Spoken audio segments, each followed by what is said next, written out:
વચનામૃત પાન 282, પત્રાં 254.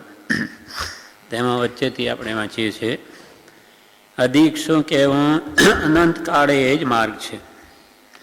અધિક શું કહીએ, અનંત કાળે એ જ માર્ગ છે. અનંત કાળે જન્મથી છૂટવાનો આ જ માર્ગ છે. કયો માર્ગ? આ લોકની અલ્પપણ સુખેચ્છાનો ત્યાગ કરવો, પરમ દૈન્યતા લાવવી, પરમ વિનય ભાવ લાવવો અને પદાર્થનો નિર્ણય કરવો કે હું કોણ છું, ક્યાંથી થયો, શું સ્વરૂપ છે મારું ખરું. એ પદાર્થ આત્મદ્રવ્યનો નિર્ણય કરવો કે હું દેહથી ભિન્ન આત્મા જ છું. એ ભાવ એને દ્રઢ થવો જોઈએ, નહીં તો અનાદિનો ધ્યાસ તૂટતો જ નથી. દેહ તે જ હું છું. એટલે એ ભાવના કારણે એને ફરી ફરી નવા જન્મમાં લેવા જ પડે છે, કરવા જ પડે છે. એટલે અધિક કૃપાલ કે શું કહીએ, અનંત કાળે એ જ માર્ગ છે. પહેલું અને ત્રીજું કારણ જવાને માટે બીજા કારણની હાનિ કરવી.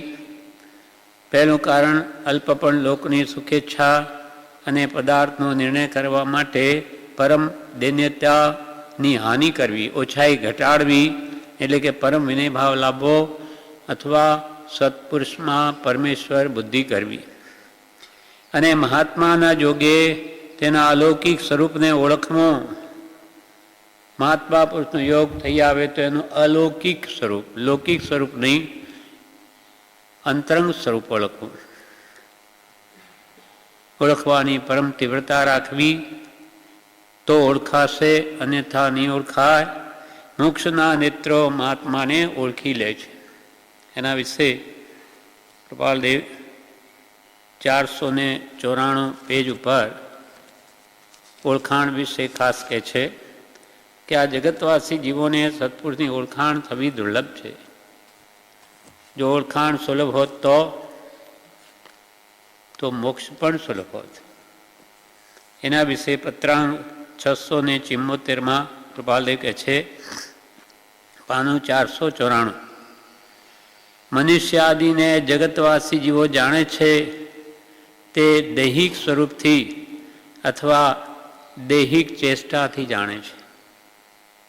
એકબીજાની મુદ્રામાં તથા આકારમાં ઇન્દ્રિયોમાં જે ભેદ છે તે ચક્ષુ આદિ ઇન્દ્રિયોથી જગતવાસી જીવ જાણી શકે છે. મનુષ્ય આદિ એટલે મનુષ્ય કે ઢોર પશુ આદિ કે એકેન્દ્રી બેન્દ્રી તેન્દ્રી જીવો જે કંઈ છે, છકા જીવ, એ બધાને જગતવાસી જીવો જાણે છે. કેવી રીતે જાણે છે? દૈહિક સ્વરૂપથી, એના દેહના રૂપથી, કે ભાઈ આ મનુષ્ય છે, આ ઢોર પશુ છે, આ એકેન્દ્રી છે, બેન્દ્રી છે, તેન્દ્રી છે કે ચોરેન્દ્રી છે, ભમરો છે કે કીડી છે કે મકોડી છે, એના દેહના રૂપથી જગતવાસી જીવો જાણી શકે છે. મનુષ્ય આદિને જગતવાસી જીવો જાણે છે તે દૈહિક સ્વરૂપથી અથવા દૈહિક ચેષ્ટાથી જાણે છે. આની ચેષ્ટાઓ પરથી જાણે કે ભાઈ આ કોણ છે બહારથી. અને એકબીજાની મુખમુદ્રા, કે ભાઈ જનાવર તો આનું ગાયનું મોઢું એવું હોય કે ઊંટનું એવું હોય, આ મનુષ્ય છે, એમ આ દેવ છે, ઇત્યાદિ મુખમુદ્રાથી તથા તેના આકારમાં ઇન્દ્રિયોમાં જે ભેદ છે, આપણે પંચેન્દ્રી છે, ભમરા છે, ચોરેન્દ્રી છે, કીડી મકોડી 3 ઇન્દ્રી છે, અળસિયા 2 ઇન્દ્રી છે, આ બધા જળકા કે વનસ્પતિકા એકેન્દ્રી છે.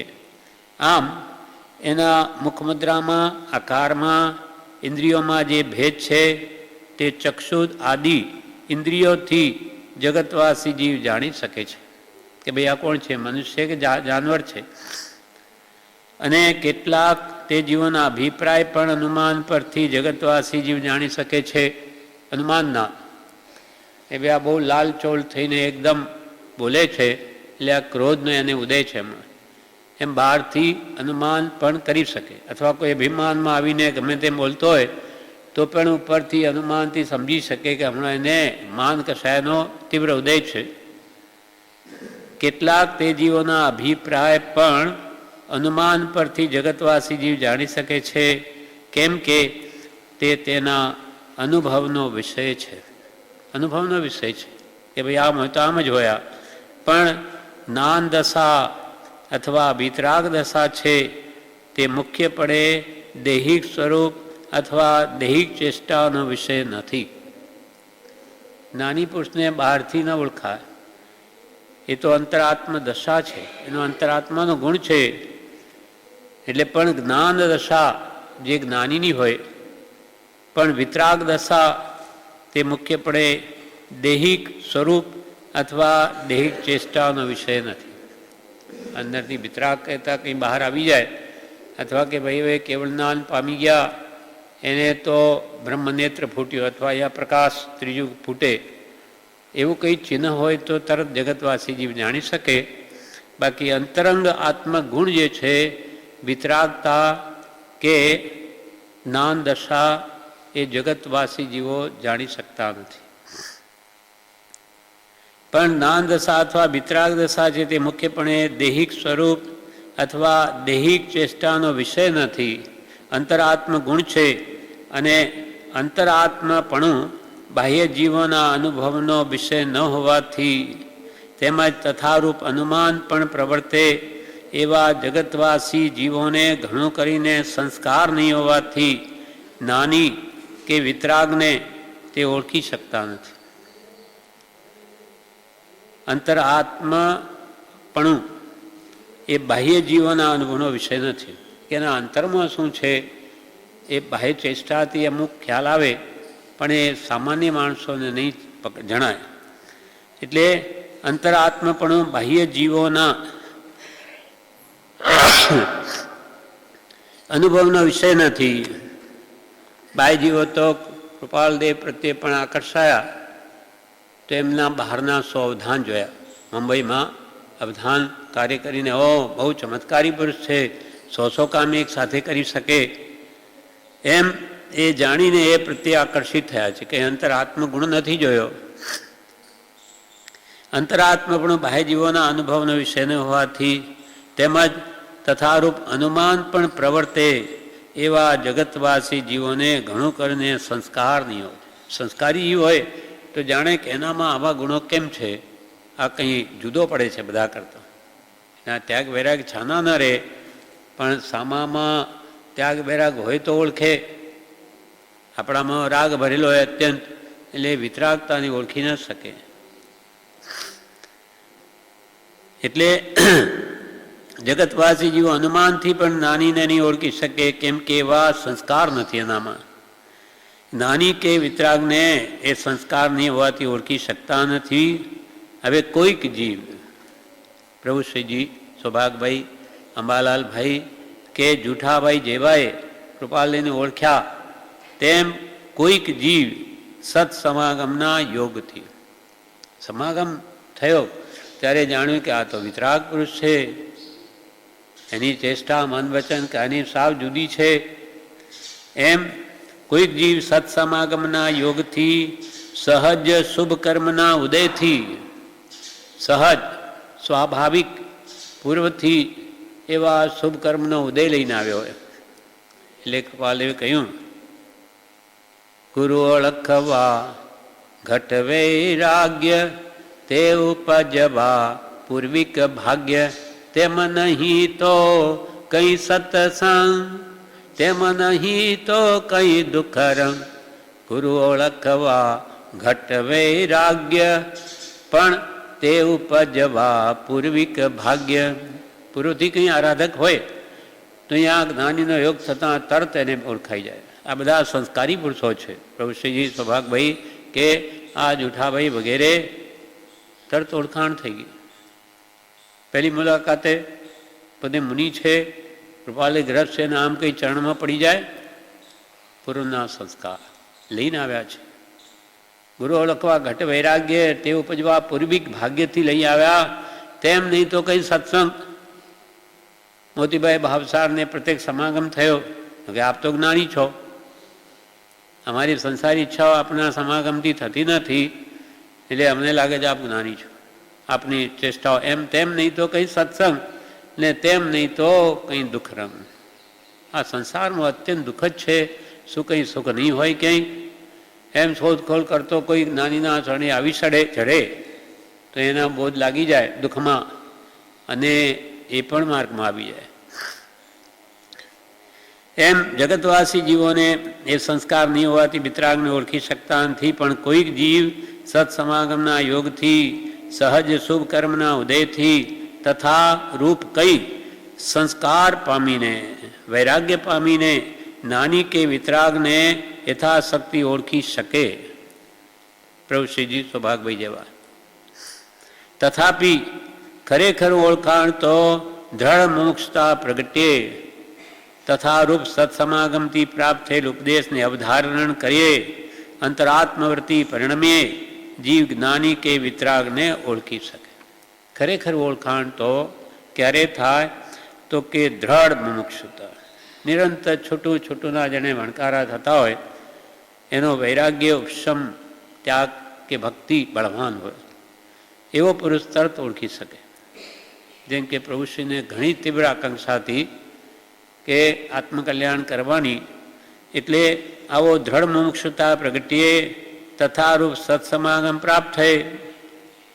એમને પછી સમાગમ પ્રાપ્ત થયો, ઉપદેશની અવધારણ કરીએ, નાનીનો સમાગમ થાય, એનો ઉપદેશ ખૂબ સાંભળે, એ ઉતારે તો પણ ઓળખાણ થાય, એમની આજ્ઞામાં પ્રવર્તે.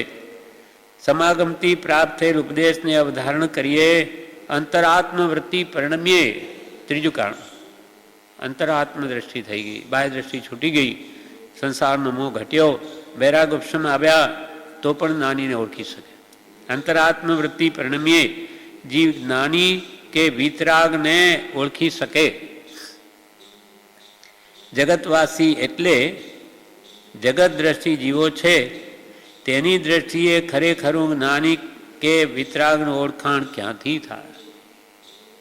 જેની વૃત્તિ નિરંતર મોહમાં, પાંચ ઇન્દ્રિયના વિષયોમાં રમણતા છે, જેને એ જ્ઞાનીની વિતરાગતા ક્યાંથી ઓળખી શકે?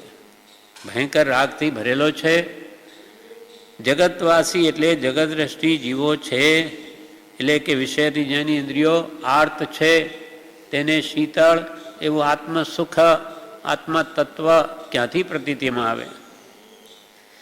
જગતવાસી જીવો કે જેની જગત દ્રષ્ટિ છે તેની દ્રષ્ટિએ ખરેખરું નાની કે વિતરાગની ઓળખાણ ક્યાંથી થાય? પછી દ્રષ્ટાંતિ સમજાવે. અંધકારને વિશે પડેલા પદાર્થને મનુષ્ય ચક્ષુ દેખી શકે નહીં. અંધારું છે, કોઈ વસ્તુ પડી છે, અંધારામાં દેખાય નહીં. તેમ દેહને વિશે રહ્યા એવા જ્ઞાની, દેહને વિશે રહેલા કૃપાલ કે એવા જ્ઞાની પુરુષો શરીરમાં રહેલા એ તે વિતરાગને જગત દ્રષ્ટિજી ઓળખી શકે નહીં. જેમ અંધકારને વિશે પડેલો પદાર્થ મનુષ્ય ચક્ષુથી જોવાને બીજા કોઈ પ્રકાશની અપેક્ષા રહે છે. અંધકારમાં પડેલો પદાર્થ જોવો હોય તો કંઈ પ્રકાશ જોઈએ, પ્રકાશ હોય તો એનાથી દેખી શકાય. તેમ જગત દ્રષ્ટિ જીવોને નાની કે વિતરાગના ઓળખાણ માટે શું શું જોઈએ? પ્રકાશના ઠેકાણે શુભ સંસ્કાર અને સત્સમાગમની અપેક્ષા રહે છે. પૂર્વનો કંઈ શુભ સંસ્કાર લઈને આવ્યો હોય અથવા અહીંયા નાનીનો સમાગમ થયો હોય તો ઓળખી શકે. આ પ્રકાશની જેમ કામ કરે છે. અંધકારમાં રહેલા પદાર્થને જોવા માટે જેમ પ્રકાશની જરૂર છે તેમ નાનીને ઓળખવા માટે કાં તો પૂર્વ સંસ્કાર જોઈએ, કાં સત્સમાગમ જોઈએ. જો તે યોગ પ્રાપ્ત ન હોય તો જેમ અંધકારમાં પડેલો પદાર્થ અને અંધકાર એ બે એકાકાર ભાસે છે, ભેદ ભાસતો નથી. જો પ્રકાશ ન હોય અંધકારને વસ્તુ બે એક સરખા ભાસે. તેમ તથારૂપ યોગ વિના એટલે શુભ સંસ્કાર કે સત્સમાગમ વિના નાની કે વિતરાગ અને અન્ય સંસારી જીવોનો એક આકારપણું ભાસે છે. ઓળખાણ ન હોય આ ક્યાંક નાની, આ એક કપડાં અને પાઘડીને ધંધા કરે ને કુટુંબ છે, સંસાર છે, કુટુંબ બન્યા છે, છોકરા છે, એક એક નાની હોય એને બે એકાકાર ભાસે. કેમ કે સંસ્કાર નથી. એને એ તો ભગવાન તીર્થંકરોને સંસારી કહી દે. આપણા જેવા જુએ એ તો રાજ કરે છે. હવે એમાં શું લડાઈ પણ કરે ને, કંઈક જ્ઞાની હોય. કેમ કે જગતવાસી જીવોને બાહ્ય ઓળખાણ છે. વેશ મુનિનો પહેરે તો બસ સાધુ, પછી મન ગમે તેવું મલિન હોય એ ઓળખી શકતો નથી. અંતરાત્મા દશાનું એને ઓળખાણ નથી. એટલે કે છે જો તથારૂપ યોગ ન હોય, પૂર્વના અશુભ સંસ્કાર લઈને ન આવ્યો હોય, વૈરાગ ઉપશમ ન હોય, કે જ્ઞાનીના સમાગમમાં નહીં આવ્યો હોય, તો એ જ્ઞાની કે વિતરાગ અને અન્ય સંસારી જીવોનો એક આકારપણું ભાસે છે. બંને સરખા જ ભાસે. દેહાદી ચેષ્ટાથી ઘણું કરીને ભેદ ભાસતો નથી. ખાલી બહારની ઉપરની ચેષ્ટાથી સામાન્ય માણસને ભેદ ભાસતો નથી. પણ કૃપાલદેવ જેવા તો કેવું લખે કે જે દેહધારી, દેહ છે જેને, પણ દેહાતીત દશા છે જેની, જે દેહધારી સર્વ જ્ઞાન અને સર્વ કસાયથી રહિત થયા છે, તે દેહધારી મહાત્માને ત્રિકાળ પરમ ભક્તિથી નમસ્કાર હો, નમસ્કાર હો. તે મહાત્મા વર્તે છે તે દેહને, ભૂમિને, ઘરને, માર્ગને, આસન આદિ સર્વને નમસ્કાર હો, નમસ્કાર. કેટલું મહાત્મ્ય છે. દેહાતી દશાનો આપણને નથી લાગતો, પણ કૃપાલ તો સમજે છે પોતે દેહાતી દશા છે. દેહથી અતીત, દેહમાં રહેલા છતાં જુદા આવા પુરુષ કે કોઈ હોય જેના કશાયો ગયા અનંતાનુબંધી, અજ્ઞાન ગયું, તે દેહધારી મહાત્માને વર્તમાનનો જ નહીં, ત્રણેય કાળ, ભૂત ભવિષ્ય વર્તમાન ત્રણેય કાળ નમસ્કાર જ નહીં, એને પરમ ભક્તિથી નમસ્કાર હો. એક વાર નહીં, અનેક વાર નમસ્કાર હો. તે મહાત્મા વર્તે છે તે દેહને નમસ્કાર, તે ભૂમિને નમસ્કાર હો, તે ઘરને, માર્ગને, આસન આદિ સર્વને નમસ્કાર હો, નમસ્કાર. તેને લઈને એના માતા પિતા પણ પૂજનીય બની જાય. ઓહો, તમારા ઘરમાં આવો પુરુષ જન્મ્યો, ભગવાન સ્વરૂપ.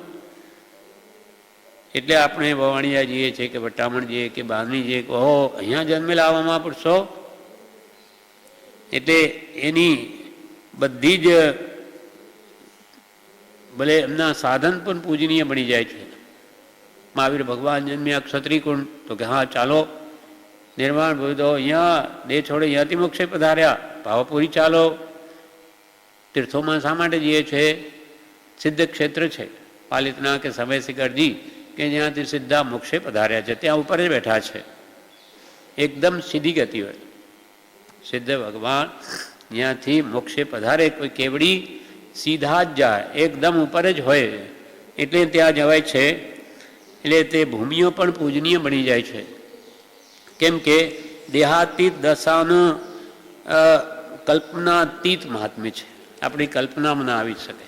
દેહમાં રહ્યા છતાં દેહથી જુદા, એ પરમ દુર્લભ વસ્તુ છે.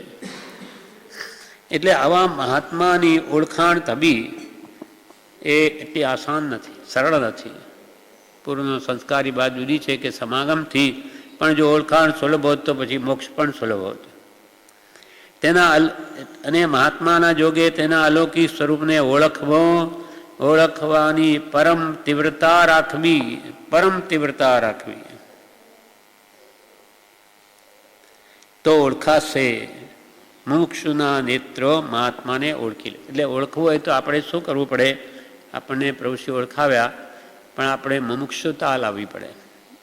મોહાશક્તિ, મુમુક્ષુતા એટલે મોહાશક્તિની મૂંઝાર. જેનો મોહ મંદ પડ્યો હોય, મંદ વિષયને સરળતા, સહાજ્ઞા, સુવિચાર, કરુણા, કોમળતા આદિ ગુણ પ્રથમ ભૂમિકા ધાર, એવી જેની મોહમાં મૂંઝવણ થતી હોય, એવો ત્યાગ વૈરાગ્ય આવ્યો હોય, તો જ એ જ્ઞાનીને ઓળખી શકે. બીજાનું ભાર નથી, ગજું નથી કે જ્ઞાનીને ઓળખી શકે. એ ગમે તેને ચોંટી પડશે. એટલે પ્રભુશ્રી કહે, પ્રભુ અમે તમને ચોખ્ખો હીરો શોધીને આપ્યો છે, કંઈ બીજે ગયા તો ઠગાશો, અથવા સફરી નાવમાં બેસાડ્યા છે, લાંબા ટૂંકાથી બેસી રહેજો, પણ નવું નાવડું જોઈ ને કે એનાથી તો આ રંગેલું જોઈને આનાથી આ કેટલું સુંદર એમ કરીને કૂદી પડશો તેના અમે જવાબદાર નથી. કેમ કે એના ભબકા બહુ હોય અજ્ઞાનીઓના, ત્યાં આકર્ષિત થઈ જાય, પણ અંતર આત્મદશાનું તો ઓળખાણ છે નહીં, એટલે ત્યાં માણસ અનંતકાળથી એવી ભૂલ થઈ છે. એટલે હમણાં બી થાય એમાં કોઈ નવાઈ નથી, નહીં તો અનંતવાર ભૂલે. નાની કે મોટી ભૂલ જ આ ગુરુમાં થઈ છે. ગુરુ જો સાચા મળે તો એને અર્યંત ભગવાનનું સ્વરૂપ ને ધર્મનું અહિંસાનું સ્વરૂપ પણ અદ્ભુત સમજાય. હવે કે છે જેને ઓળખાણ થઈ તેને શું થાય તે હવે કહે છે. મહાત્મામાં જેનો દ્રઢ નિશ્ચય થાય છે તેને મોહાશક્તિ મટી પદાર્થનો નિર્ણય હોય છે. તેથી આકુળતા માટે છે, વ્યાકુળતા માટે છે, તેથી નિશંકતા આવે છે, જેથી જીવ સર્વ પ્રકારના દુઃખથી નિર્ભય હોય છે અને તેથી જ નિસંગતા ઉત્પન્ન હોય છે. અને એમ યોગ્ય છે, આમ યોગ્ય છે. મહાત્મામાં જેનો દ્રઢ નિશ્ચય થાય છે, દ્રઢ નિશ્ચય કે આ સાચા જ્ઞાની પુરુષ છે, એમ જો થઈ જાય તો શું કરવું તે કૃપાલદેવ 372માં પત્રમાં 372 પેજ ઉપર પત્રાંક 449માં કહે છે. કૃપાલદેવ કહે છે હવે નિશ્ચય કરવા માટે શું કરવું, તો કે હવે એવો નિશ્ચય કરવો ઘટે છે કે જેને આત્મ સ્વરૂપ પ્રાપ્ત છે, પ્રગટ છે, તે પુરુષ વિના બીજો કોઈ તે આત્મ સ્વરૂપ યથાર્થ કહેવા યોગ્ય નથી. જેને આત્મ સ્વરૂપ પ્રાપ્ત છે, પ્રગટ છે, પ્રગટ પુરુષોત્તમ વિના આત્મ સ્વરૂપ કોઈ નહીં જણાવી શકે. કોઈને ખબર જ નથી આપણને શું જણાવે, પોતે એને અનુભવ્યું હોય. અંતરાત્મ દશા છે આ, કે અંતરાત્મ ગુણ છે. જેને આત્મા પ્રગટ થયો ન હોય તે આપણને શું જણાવી શકે, કેવી રીતે જણાવે? આપણને કોઈ રસ્તો ખબર જ ન હોય, કોઈ પૂછે કે પેલો ફલાણા જવાનો કે રસ્તો, ભાઈ મને ખબર નથી. સાચો હોય તો એમ જ કે, ખબર હોય તો કે, પણ જેને ખબર જ નથી મોક્ષનો માર્ગ શું છે એ આપણને કેવી રીતે બતાવી શકે? હવે એવો નિશ્ચય કરવો ઘટે છે કે જેને આત્મ સ્વરૂપ પ્રાપ્ત છે, પ્રગટ છે, તે પુરુષ વિના બીજો કોઈ તે આત્મ સ્વરૂપ યથાર્થ જેમ છે તેમ કહેવા યોગ્ય નથી. એટલે જ કૃપાલ કે માર્ગને પામેલો માર્ગને પમાડશે. અને તે પુરુષથી આત્મા જાણ્યા વિના, નાની પુરુષ જેને અનુભવ છે તે આત્માનું સ્વરૂપ કેવું હોય એ જાણ્યા વિના બીજો કોઈ કલ્યાણનો ઉપાય નથી. કેમ કે આત્મજ્ઞાન વિના કોઈ કાળે જીવ સંસારથી મુક્ત થઈ શકે નહીં. સર્વ દુઃખ અને સર્વ ક્લેશથી મુક્ત થવાનો ઉપાય એક આત્મજ્ઞાન છે, એક જ, બીજો કોઈ ઇલાજ નથી એનો. તે પુરુષથી, એવા જ્ઞાની પુરુષથી આત્મા જાણ્યા વિના બીજો કોઈ કલ્યાણનો ઉપાય નથી. તે પુરુષથી આત્મા જાણ્યા વિના આત્મા જાણ્યો છે એવી કલ્પના મુમુક્ષુ જીવે સર્વથા ત્યાગ કરવી ઘટે છે. આપણને કે આવો અનુભવ થઈ ગયો, શાંતિ વિદાય, આપણને તો પ્રાપ્તિ થઈ ગઈ, તો કે એવી કલ્પના કરવા યોગ્ય નથી. એટલે પ્રભુશ્રી એમ કે તને જ્ઞાન થઈ ગયું હોય ને તો એ જ્ઞાની જ્યાં સુધી છાપ ન મારે ત્યાં સુધી માનવું નહીં. નાની હા કે તો બરાબર, ત્યાં સુધી માનવું નહીં. જેમ સૌભાગભાઈ કૃપાલને કે દન 8 થયા, દેહ ને આત્મા બે ફાટ જુદા જણાય છે, પણ આપ કહો તો માનો. કોણ જાણે આઈ મારી ભૂલ હોય તો, અનાદિવાર ભૂલ્યો હોય તો મારી ભૂલ હોય તો હું તો આ ભવી મારો નકામો જાય. અને પ્રભુ શ્રી કે કંઈ માનવાનું ફળ નથી, હોય તો ક્યાંય જવાનું નથી. અને માનો થઈ ગયું તો એ હજુ એનાથી કંઈ પૂર્તિ થઈ જાય છે? એ તો કેવળ જ્ઞાન પ્રગટાવવું છે. આ તો હજુ શરૂઆત થઈ. એ થયા પછી તો કેટલાય ગબડી પડ્યા, 4 જ્ઞાનના ધરતાય ગબડી પડ્યા. તેમાં શું મોટાઈ કે ભાઈ આવું જ્ઞાન થઈ ગયું, મને કેવળ જ્ઞાન થઈ જ નિર્ભય થાય છે. એટલે તે પુરુષથી આત્મા જાણ્યા વિના આત્મા જાણ્યો છે એવી કલ્પના જ છે એની પોતાની. મુમુક્ષુ જીવે સર્વથા સંપૂર્ણ ત્યાગ કરવી ઘટે છે. કેમ કે કૃપાલદેવે 466માં પત્રમાં એમાં ચોખ્ખું લખ્યું છે કે જીવ પોતાની કલ્પનાથી કલ્પે કે ધ્યાનથી કલ્યાણ થાય કે યોગથી કે સમાધિથી કે આવા પ્રકારથી, પણ તેથી જીવનું કંઈ કલ્યાણ થાય નહીં. જીવનું કલ્યાણ થવું જ્ઞાની પુરુષના લક્ષ્યમાં હોય છે અને તે પરમ સત્સંગે કરી સમજી શકાય છે. માટે તેવા વિકલ્પ કરવા મૂકી દેવા. હું આમ કરું ને તેમ કરું તો કલ્યાણ થાય. નાની કે તને માર્ગની જ ખબર નથી, મોક્ષ માર્ગ કઈ દિશામાં છે એનું જ ભાન નથી, અને તું કેવી રીતે પહોંચીશ ત્યાં? એટલે તે પુરુષથી આત્મા જાણ્યા વિના બીજો કોઈ કલ્યાણનો ઉપાય નથી. તે પુરુષથી આત્મા જાણ્યા વિના આત્મા જાણ્યો છે એવી કલ્પના મુમુક્ષુ જીવે સર્વથા સંપૂર્ણપણે ત્યાગ કરવી ઘટે છે. તે આત્મારૂપ પુરુષના સત્સંગની નિરંતર કામના રાખીએ. આવી જ્ઞાની પુરુષો મને યોગ ક્યારે થશે? આ ભમંત પરમમાં તેની ભાવના કામના રાખી આત્મારૂપ પુરુષના, આત્મારૂપ એટલે આત્માકાર જેની વૃત્તિ, આત્મામાં જ રમણતા છે.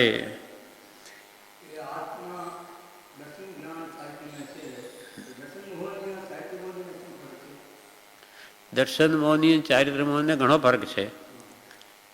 દર્શન મોહની કર્મના બે ભેદ. એક દર્શન મોહની કર્મ મોહની ભેદ બે. દર્શન ચારિત્ર નામ. દર્શન મોહની ને ચારિત્રમાં શું ભેદ? તો દર્શન મોહની કર્મ શું કરે? એ મિથ્યાત્વ કહેવાય. જેમ છે તેમ પદાર્થનું યથાર્થ સ્વરૂપ માનવા નહીં દે આ કર્મ. જેમ કે આપણે છીએ આત્મા, પણ એ વાત કેમ અંદર ઉતરતી નથી? તો કે દર્શન મોહની કર્મ બળવાન છે. અને હું દેહાદિ સ્વરૂપ છું, દેહ શ્રી પુત્રાદિ મહારાજ છે. એ ગાઢપણું કોને લઈને? દર્શન મોહની કર્મના કારણે. દર્શન મોહની કર્મ કહો અથવા મિથ્યાત્વ કહો, અજ્ઞાન કહો, વિપરીત માન્યતા કહો, દેહમાં કે પરમાં અહમ મમત્વપણું કહો, એક જ છે બધું. દર્શન મોહની કર્મ આપણે જેમ છે તેમ વસ્તુ સ્વરૂપ માનવા નહીં દે. આ દર્શન મોહની કર્મનું કામ. ચારિત્ર મોહ શું કરે? રાગદ્વેષ કરાવે. મોહ આ સારું છે ખોટું છે, જેટલા બી રાગદ્વેષ આપણા, રાગદ્વેષ કહો કે કશાય ભાવ કહો, એક જ છે. ક્રોધ માન માયા લોભ કહો કે રાગદ્વેષ કહો, એક જ છે. ક્રોધ અને માન એ છે દ્વેષના પર્યાય છે, દ્વેષની અવસ્થાઓ. અને માયા અને લોભ એ રાગના પર્યાય છે. એટલે રાગદ્વેષ કહો કે કશાય ભાવ કહો, એક જ છે. એ ચારિત્ર મોહ છે. આપણને જે ક્રોધમાન માયાલોભ થાય, ટૂંકામાં સરળતા સમજીએ તો ક્રોધમાન માયાલોભ એ ચારિત્ર મોહ છે. એ આપણને થઈ રહ્યો હોય ચારિત્રમાં ઉદયનું ફળ છે આ. અને જે જેમ છે હું આત્મા છું એ નથી મનાતું, એ છે દર્શન મોહની કર્મનું કામ. એટલે પહેલાં સૌથી પહેલાં જીવે આ દર્શન મોહની કર્મને હણવાનો પ્રયત્ન કરવો જોઈએ.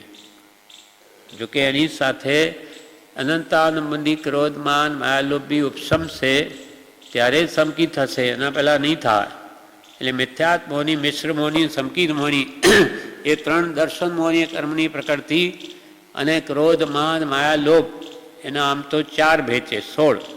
પણ અનંતાનુબંધીનો ભેદ એ ઉપશમે કે ક્ષોપશમ થાય કે ક્ષય થાય. અને પેલી મિથ્યાત્વની મિશ્ર એ 7 પ્રકૃતિઓ કાં તો ઉપશમે તો ઉપશમ ચમકી થાય, ક્ષોપશમ થાય કે તો અમુક પ્રકૃતિ ક્ષય થાય અને અમુકનો ઉપશમ થાય ત્યારે ક્ષોપશમ સમકી થાય. અને 7 પ્રકૃતિઓ જળમૂળમાંથી નષ્ટ થાય ત્યારે ક્ષાયિક સંકિત થાય. એટલે આપણે સૌથી પહેલાં નાની પુરુષો કહેતું મિથ્યાત્વને તોડ. એના પહેલાં રાગદ્વેષ જળમૂળથી જવાના નથી. મંદ થાય પણ નષ્ટ થવા માટે પહેલાં સાચા દેવગુરુ ધર્મની શ્રદ્ધા કર અને પછી એ કહે તેમ કરવા માંડ. 6 પદની શ્રદ્ધા કરવા માંડ. એના માટે પછી સત્પુરુષ પ્રત્યે પ્રેમ લાવવો પડશે. આખી પ્રોસેસ જે છે મિથ્યાત્વને તોડવાનો એ કરીશું તો પછી આપણા રાગદ્વેષ આપોઆપ ઘટવા મળશે. દેહમાં આત્મબુદ્ધિ ગઈ, પરમાં મારાપણું ગયું, એ આપોઆપ રાગદ્વેષ ઘટવા માંડે. અને એ ક્યારે જાય? મિથ્યાત્વ મંદ પડે તો જ જાય. એટલે મિથ્યાત્વ તે તો કેટલું મોટું મેરુ પર્વત જેવું, અને ચારિત્રમો એ રાયના દાણા બરાબર. એટલે આસમાન પાતાલનું અંતર છે બેમાં. આજી અનાદિકાલથી ચારિત્રમોને તોડવામાં છે, ત્યાગ લઈ લે, પણ મિથ્યાત્વ એમને એમ રહી જાય છે. મેરુ પર્વતનું પાપ એમને એમ રહે, એટલે એનો મોક્ષ થતો નથી. હંમેશા જ્ઞાની પુરુષો સૌથી પહેલાં આ મિથ્યા માન્યતાઓ તોડવાનું કહે છે કે તમે દેહમાં આત્મબુદ્ધિ તોડી નાખો, ભાવ તો કરો કે હું સજાત્મ સ્વરૂપ છું, દેહ મારું સ્વરૂપ નથી, અને પરમાં મારાપણું કાઢો. કાઢો એટલે કંઈ પરને ઘરને છોડીને ચાલ્યા જાઓ એમ નથી કહ્યું, પહેલાં અંદરથી કાઢો.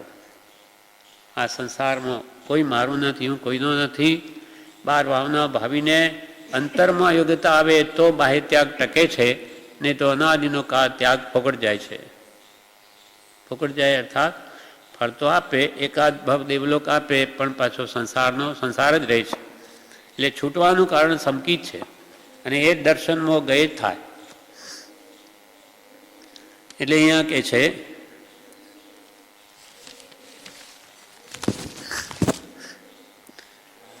(372) કહ્યું, હવે એવો નિશ્ચય કરવો ઘટે છે કે જેને આત્મ સ્વરૂપ પ્રાપ્ત છે, પ્રગટ છે, તે પુરુષ વિના બીજો કોઈ તે આત્મ સ્વરૂપ યથાર્થ કહેવા યોગ્ય નથી. અને તે પુરુષથી આત્મા જાણ્યા વિના, નાની પુરુષ દ્વારા આત્મા જાણ્યા વિના બીજો કોઈ કલ્યાણનો ઉપાય નથી. કેમ કે એ જ એકડો છે સંકિત, અને જ્ઞાની પુરુષ વિના તો આત્માની ઓળખાણ થાય નહીં. કે જેણે આત્મા જાણ્યો છે એ જ કરાવે. તે પુરુષથી આત્મા જાણ્યા વિના આત્મા જાણ્યો છે એવી કલ્પના મુમુક્ષુ જીવે સર્વથા ત્યાગ કરવી ઘટે છે. તે આત્મારૂપ પુરુષના સત્સંગની નિરંતર કામના રાખી, કામના ભાવના કે મને જ્ઞાની પુરુષનો યોગ ક્યારે મળશે. પ્રત્યક્ષ પરોક્ષ તો આજે આપણને છે બધી રીતે, પ્રત્યક્ષની બલિહારી છે. એટલે એવી ભાવના રાખી, ઉદાસીનપણે વૈરાગ્ય ભાવ રાખી, લોક ધર્મ સંબંધી અને કર્મ સંબંધી પરિણામે છૂટી શકાય એવી રીતે વ્યવહાર કરવો. આ લૌકિક ધર્મથી કહેવાતા ધર્મથી અને કર્મ સંબંધી લૌકિક ક્રિયાથી, કાર્યથી પરિણામે છૂટી શકાય એવી રીતે વ્યવહાર કરો. જે વ્યવહાર કર્યામાં જીવને પોતાની મહત્તાદિની ઈચ્છા હોય તે વ્યવહાર કરવો યથાયોગ્ય નથી. જે ધર્મનો વ્યવહાર કર્મમાં પોતાની મહત્તાદિની ઈચ્છા હોય કે ભાઈ ધર્મમાં આવી રીતે હું ખર્ચ કરું અથવા મોટો ગણાવું, એવી જો ઈચ્છા હોય તો કે તે વ્યવહાર કરવો યથાયોગ્ય નથી, તે ઉચિત નથી. કેમ કે ધર્મના નામે મોટા થવું એ વધારે મોટું પાપ છે. આમ લૌકિકમાં જે મોટો થવા મથે, પણ ધર્મમાં મોટો થવું એ અનંતાનુબંધીના ભાગામાં જાય. ધર્મમાં કોણ મોટું છે? સમ્યક દ્રષ્ટિ મોટા છે, ભગવાન મોટા છે, એમાં હું શું મોટો થાઉં? અને એમાં માત્ર દ્રવ્ય ખર્ચીને મોટો થવા ઈચ્છતો હોય તો એ અનંતાનુબંધી કશાયને વધારે છે.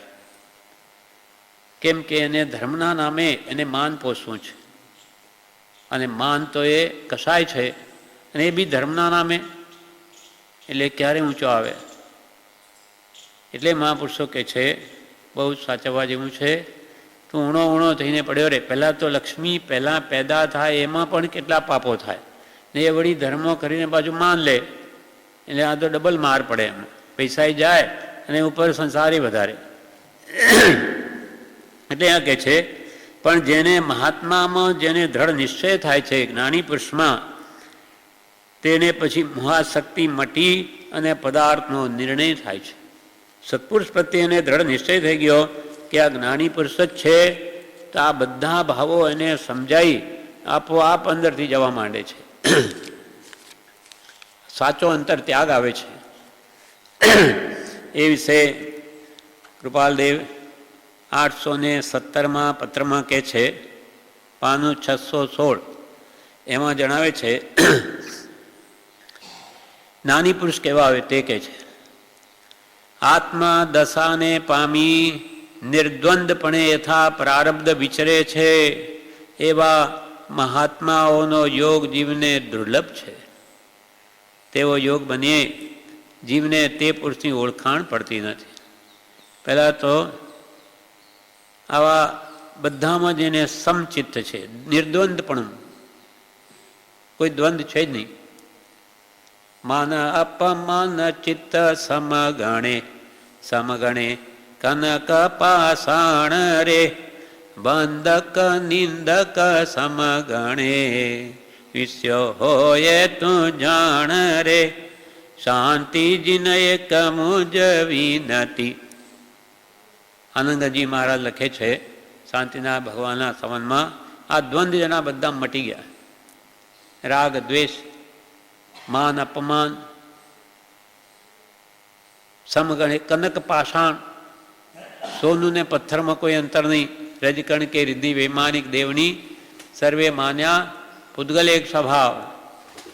આવા દ્વંદ જેને બધા મટી ગયા, સુખ દુઃખ બધું સમ છે. જેને આવા આત્મદશાને પામી નિર્દ્વંદપણે યથા પ્રારબ્ધ, જેવો કર્મનો ઉદય તેમ વર્તે છે, એવા મહાત્માનો યોગ જીવને દુર્લભ છે.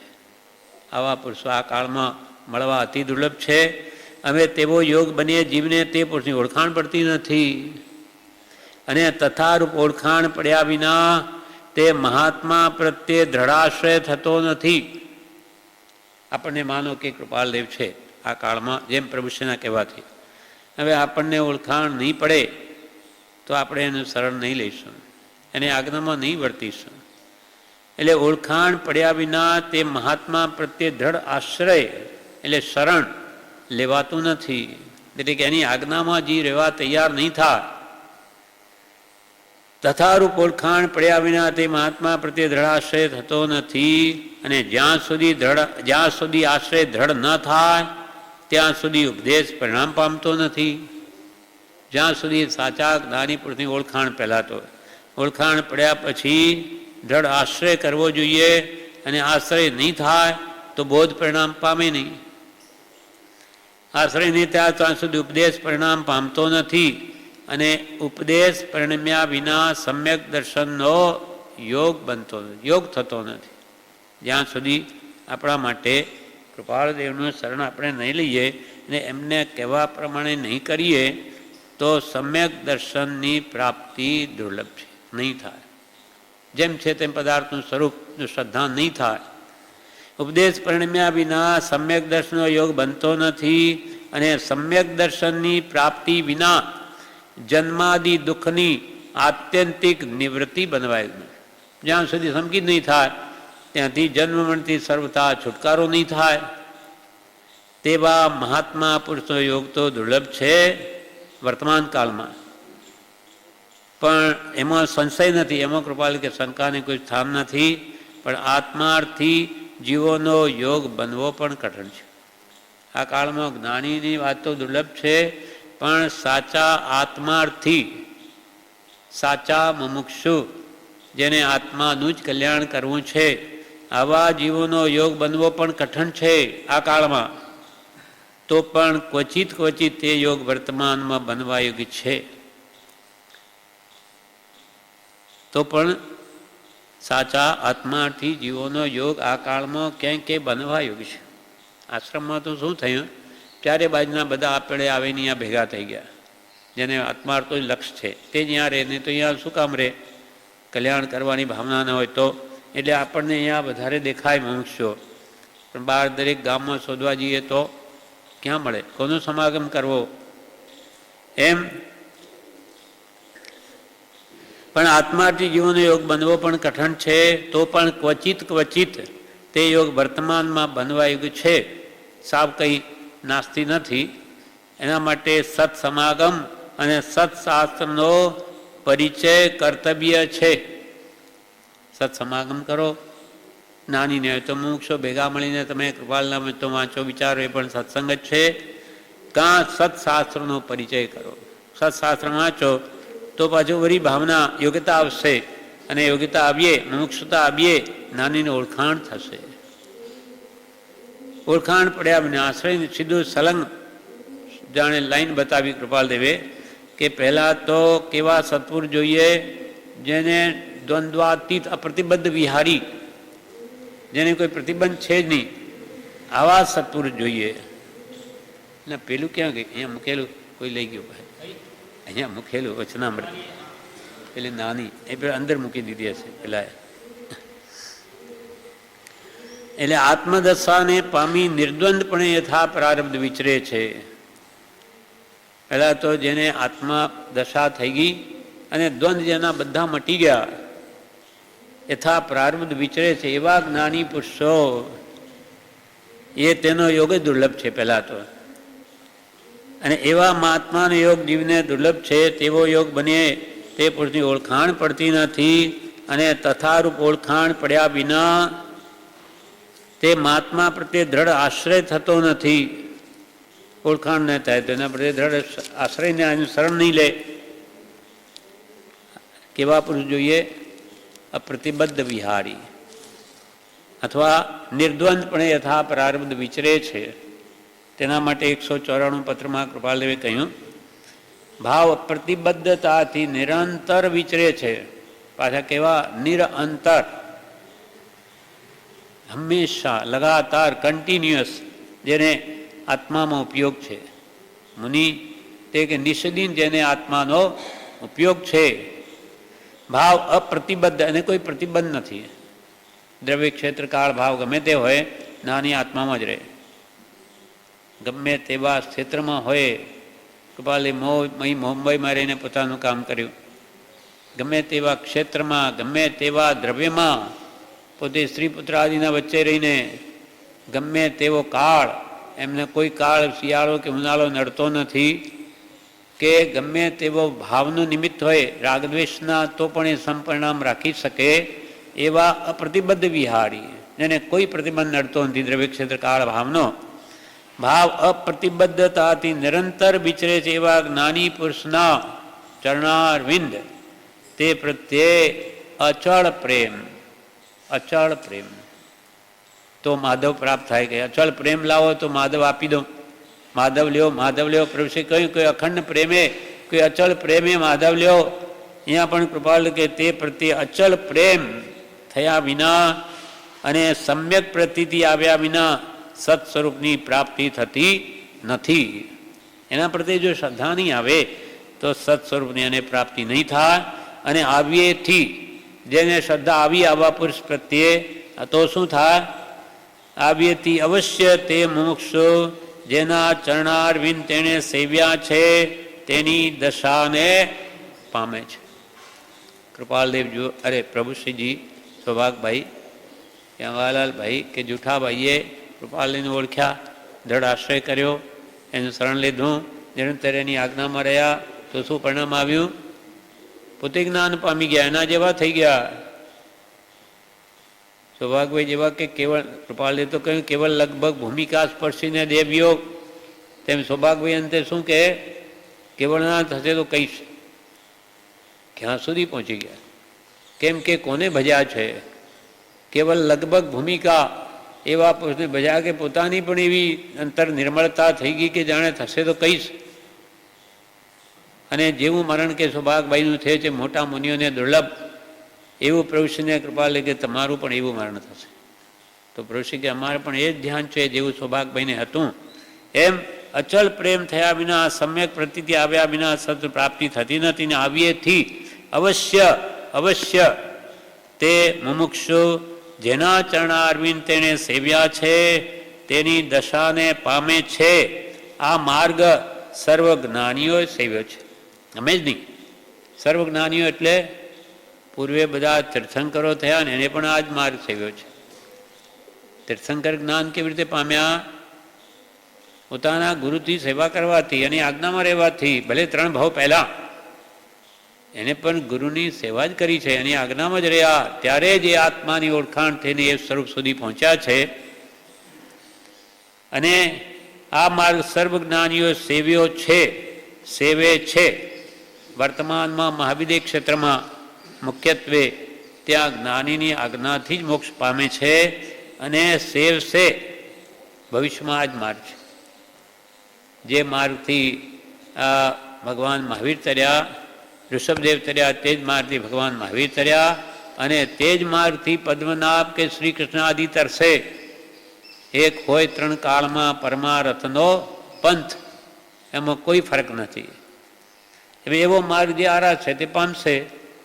આ માર્ગ સર્વજ્ઞાનીઓ સેવ્યો છે, સેવે છે ને સેવશે. કૃપાલદેવે શું કે જ્ઞાન પ્રાપ્તિ એથી અમને થઈ હતી. અમે પણ જ્ઞાન પામ્યા છે, અમે પણ અમારા ગુરુની ચરણ સેવા જ કરી છે, એટલે કે એમની આજ્ઞામાં જ રહ્યા છીએ ત્યારે પામ્યા છીએ. વર્તમાન એ જ માર્ગથી થાય છે, અને અનાગત એટલે ભવિષ્ય, અનાગત કાલે પણ જ્ઞાન પ્રાપ્તિનો એ જ માર્ગ છે. સર્વ શાસ્ત્રોનો બોધ લક્ષ જોવા જતા એ જ છે. અને જે કોઈ પણ પ્રાણી છૂટવા ઈચ્છે છે તેને અખંડ વૃત્તિથી એ જ માર્ગ આરાધવો. એ માર્ગ આર્યા વિના જીવે અનાદિકાલથી પરિભ્રમણ કર્યું છે, અનાદિકાલથી જ્ઞાનીની આજ્ઞામાં નહીં રહ્યો, સ્વચ્છંદે પ્રવૃત્તિઓ માટે જ રજડ્યો. કેમ કે માર્ગનું ભાન નથી, ખબર નથી માર્ગ કઈ દિશામાં છે, તો કેવી રીતે એ ગંતવ્ય સ્થાન પર પહોંચે. એ માર્ગ આરાધ્યા વિના જીવે અનાદિકાલથી પરિભ્રમણ કર્યું છે.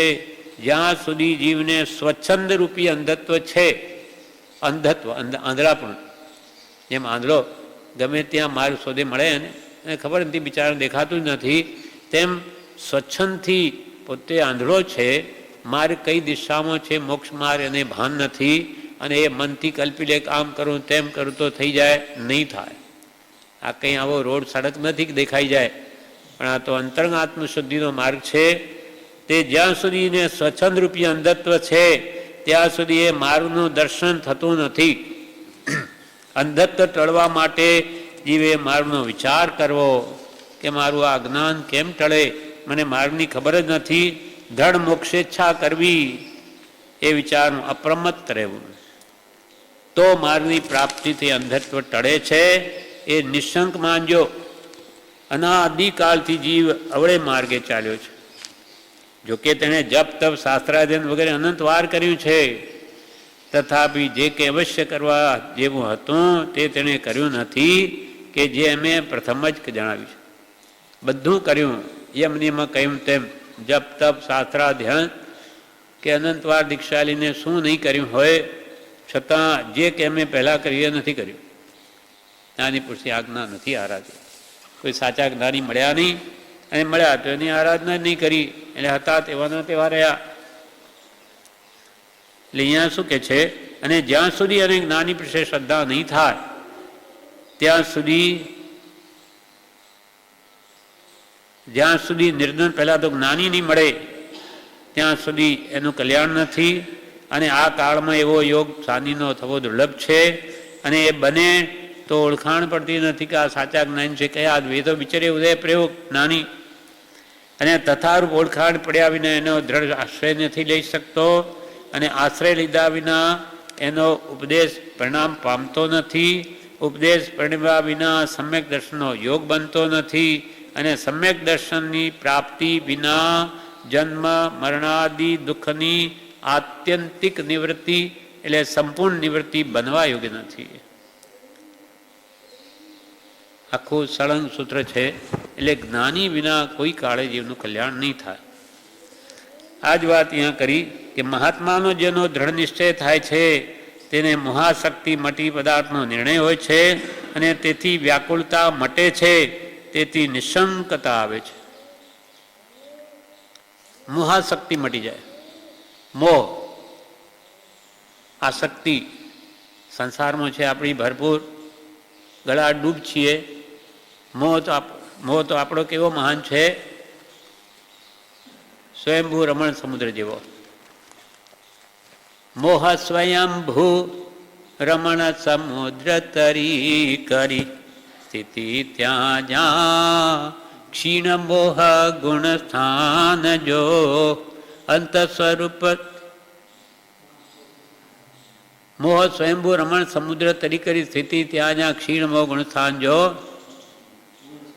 હા, અંત સમયે ત્યાં પૂર્ણ સ્વરૂપ વિતરાગ થઈ પ્રગટાવો નિજ કેવળ જ્ઞાન નિધાન જો અપૂર્વાવસર એવો ક્યારે આવશે. ને ભગવાન મારો એવો પૂર્વાવસર ક્યારે આવશે કે આ મારો મોહ કેવો છે, સ્વયંભૂ રમણ સમુદ્ર જેવો. કેટલો મોટો અસંખ્યાત દ્વીપ સમુદ્ર એક બાજુ ને એક બાજુ સ્વયંભૂ, એટલો મોહ આપણા અંદર છે. એ બધું મટી જાય. આગળ બતાવશે, સમય થઈ ગયો. એટલે મોહ સ્વયંભૂ રમણ સમુદ્રને તારી દેશે કોણ? સત્પુરુષ પ્રત્યેનો પ્રેમ, ભક્તિ. એને મોહ મટાડીને અનંતકાળનું દુઃખ નાશ પામી જશે.